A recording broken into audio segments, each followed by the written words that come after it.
हरे कृष्णा, सुप्रभात, good morning. Vasudev अनंत channel में आप सभी का हार्दिक स्वागत।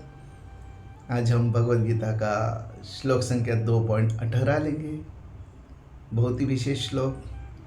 और भगवत गीता इतना महान ग्रंथ भगवान ने अर्जुन को बोला है क्योंकि ये भगवत गीता के माध्यम से अर्जुन का मन परिवर्तन हो चुका था। और भगवत गीता हमारे जीवन के लिए बोली है, नहीं मेरे जीवन के लिए बोली है। तो भगवत गीता मेरे जीवन के लिए, ये समझना बहुत जरूरी है। ओम अज्ञानतिमिरन्धस्य ज्ञानाञ्जनशलाकया चक्षुरोन्मीलितमेन तस्मै श्री गुरुवे नमः। जय श्री कृष्ण चैतन्य प्रभु नित्यानंद, श्री अद्वैत गदाधर श्रीवासादि गौर भक्तवृंद। हरे कृष्णा कृष्णा कृष्णा हरे हरे, हरे राम राम राम हरे हरे। हरे कृष्णा। श्रील प्रभुपाद की जय। श्लोक संख्या 2.18। ओम नमो भगवते वासुदेवाय।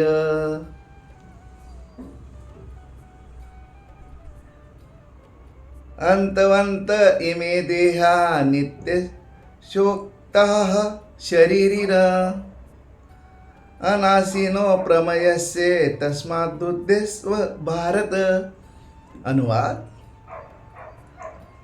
अविनाशी, अप्रमेय तथा शाश्वत जीव के भौतिक शरीर का अंत अवश्यंभावी है, अतः ये भरतवंशी युद्ध कर। तात्पर्य श्रील प्रभुपाद जी के माध्यम से इस श्लोक को बहुत ही गहराई से समझे। हमने कोशिश की है, आपको भौतिक जगत का भी केस स्टडीज हम करेंगे। तो ये श्लोक को बहुत ही हमें गहराई से सुनना है और समझना है। इस श्लोक के माध्यम से भगवान अर्जुन को बोल रहे कि शरीर नाशीवंत है, मतलब शरीर क्या है, टेम्पररी है, आत्मा परमानेंट है। जैसे कि हमने पिछले श्लोक में भी देखा, चेतना, आत्मा, शरीर, इसकी हमने प्रक्रिया देख ली। वही भगवान अभी हर एक श्लोक में एक गुरु के माध्यम से अपने शिष्य को कितने अच्छे से समझा रहे हैं। जैसे कि श्लोक संख्या 2.11 से भगवान बोलने की प्रयास कर रहे हैं, मतलब भगवान बोल रहे हैं अर्जुन को श्लोक के माध्यम से समझा रहे हैं कि यह दुखालय है। सुख और दुख सर्दी या गर्मी के मौसम जैसे होते हैं, आते ही जाते हैं। तो हमारा प्रॉब्लम क्या है, क्या प्रॉब्लम है मालूम है हमारा?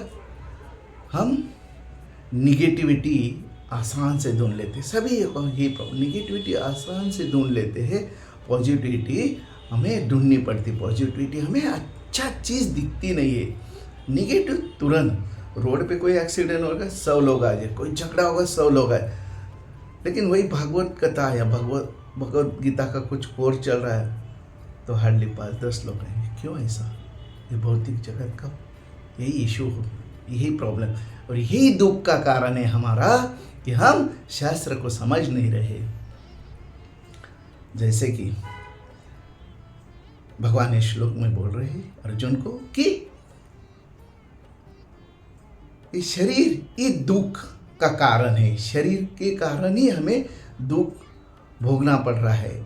हम आत्मा को परीक्षण नहीं कर रहे, हम शरीर के प्रति इतना प्यार कर रहे हैं, इसलिए हमें दुखालय का एहसास हो रहा है। और शरीर के माध्यम से हमने जब से जन्म लिया, किसी का उम्र कम होगा ज़्यादा होगा, लेकिन शरीर के माध्यम से कितने दुख आए हमारे जीवन में। तो शरीर क्या है, दुख का है कारण है। ऐसा है, जब सुख आए तो उछलना नहीं चाहिए, दुख आए तो फिसलना नहीं चाहिए। हम एग्जैक्टली वही करते हैं। सुख आया तो आनंद आनंद हो जाते हैं, भूल जाते हैं भगवान को। दुख आया तो फिसल जाते हैं, डर जाते हैं, और भगवान का नाम स्मरण करने की कोशिश करते हैं, तभी भगवान आते नहीं, भगवान हेल्प नहीं करते, क्योंकि हमारा बैलेंस ही हम समझ नहीं पा रहे। तो सुख में उछलना नहीं चाहिए, दुख में फिसलना नहीं चाहिए। निगेटिविटी हम बहुत इजीली ढूंढ लेते हैं, पॉजिटिविटी ढूंढना पड़ता है। उसके साथ साथ में हम कुछ केस स्टडी करें, जैसे कि भगवान इस सभी श्लोक के माध्यम से अर्जुन को क्या सिखा रहे? टॉलरेट करना सीखो अर्जुन, टॉलरेट करो, कोई भी समस्या है। अमिताभ बच्चन जब फिल्म इंडस्ट्री में आए थे, उसके पहले ऑल इंडिया रेडियो में उनका सिलेक्शन नहीं हुआ था, उनको फिल्म इंडस्ट्री ने भी रिजेक्ट कर दिया। उनके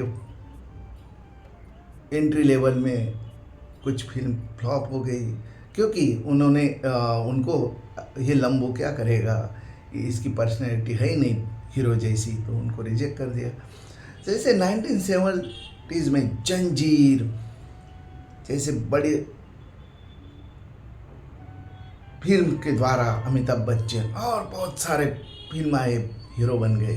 एक डॉन, ऐसे बड़े बड़े फिल्म, शोले, इतनी अच्छी अच्छी फिल्म के द्वारा वो बड़े सक्सेसफुल हीरो बन गए। लेकिन 80s में उनका एक्सीडेंट हो गया था, उनके पेट में एक विलन ने चाकू मार दिया था, और उस चाकू मारने के कारण उनका पेट में बहुत बड़ा इंजरी हो गई थी, इन्फेक्शन हो चुका था। 80s में अमिताभ बच्चन ऐसे समझ रहे थे लोग कि उनका देहांत हो जाएगा, लेकिन अमिताभ बच्चन वहाँ से भी बच गए। तो 70s में जब हीरो बने, तभी सुख में उछले नहीं और दुख में फिसले नहीं। उन्होंने वो दुख को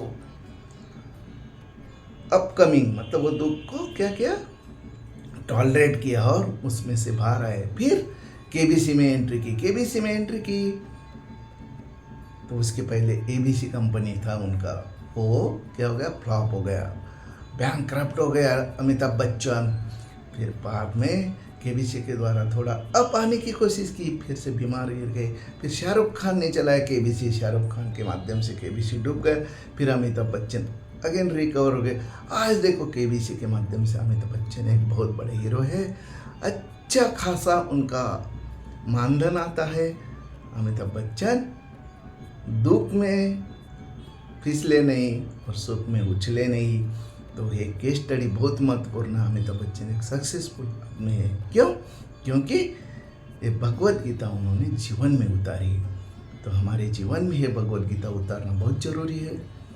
और एक सुंदर सी स्टोरी बताता हूँ। एक भिखारी होता है, एक भिखारी एक दिन ऐसे भीख मांगने के लिए जाता है, और उनको एक बहुत ही बड़ा राजमहल दिखता है। वहाँ पे एक बड़ा से गार्डन में कुछ चाय पानी चलता है, और भिखारी सोचता है कि ये सेठ को आज मैं पकड़ता हूँ और अच्छा माल पानी मांग लेता हूँ।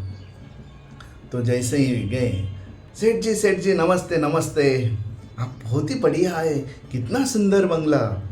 सेठ जी खुश हो गए, वाह वाह वाह वाह वाह, सेठ जी आपका बंगले जैसा तो बंगला मैंने ही पूरा नगरी में देखा नहीं है, तो बहुत ही बड़े। सेठ जी खुश हो गए, आवाज़ दी अपनी पत्नी को, अरे मुझे 5 दिन पहले मैंने एक बहुत ही बड़ा सोने का चेन बनाया था, वो लेके आओ।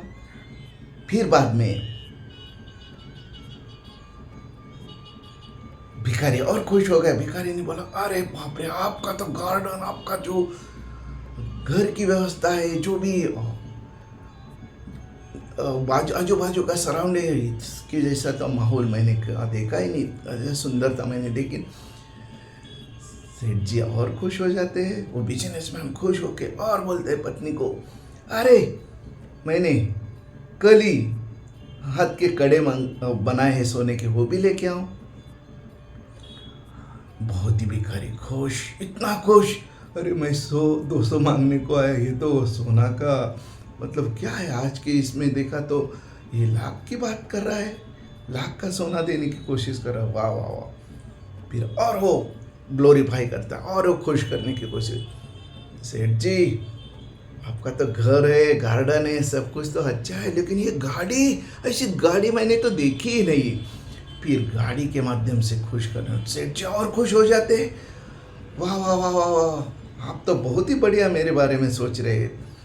अपनी पत्नी को, अरे सुबह ही मैंने बैंक से 1 लाख का धन लाया है, वो भी लेके आओ। फिर भिखारी रुक जाता है। भिखारी बोलता है, अरे इतना मिल गया, बाप रे बहुत हो गया, अभी आगे बढ़ूंगा तो ना ये गड़बड़ हो जाए। तो उन्होंने पीछे हट गए और बोले, सेठ जी ठीक है, मैं बहुत अभी चलता हूँ। और भिखारी थोड़ी देर तक 5-10 मिनट रुकता है और उसे रहा नहीं जाता है। तो सेठ जी को पूछते, सेठ जी आपने अपनी पत्नी को बोला ये लेके आओ, सोने का क्या बोलता है चीज़ लेके आने को बोला, कैश लेने को, अभी तक आया नहीं। तो सेठ जी बहुत अच्छा उत्तर देते। क्या उत्तर देते माना, तुमने मुझे शब्द से खुश किया, मैंने भी आपको शब्दों से खुश किया, इसलिए ये स्टोरी क्या बता रहे, ये कहानी क्या बता रहे, दुख में फिसले नहीं, सुख में उछले नहीं। जो अपना भिखारी था वो स्टोरी बिल्कुल फिट कर रहा है ये सुख और दुख की। तो सुख और दुख को टॉलरेट करना सीखना चाहिए। ये टेम्पररी है, आज है कल नहीं है, तो ये रोटेशन में बदलता रहता है। तो ये समझना बहुत ज़रूरी है। ऐसे बहुत सारे भौतिक जगत के हमें केस स्टडी हम बता सकते हैं कि टाटा नैनो और टाटा इंडिका फेल हो गई थी।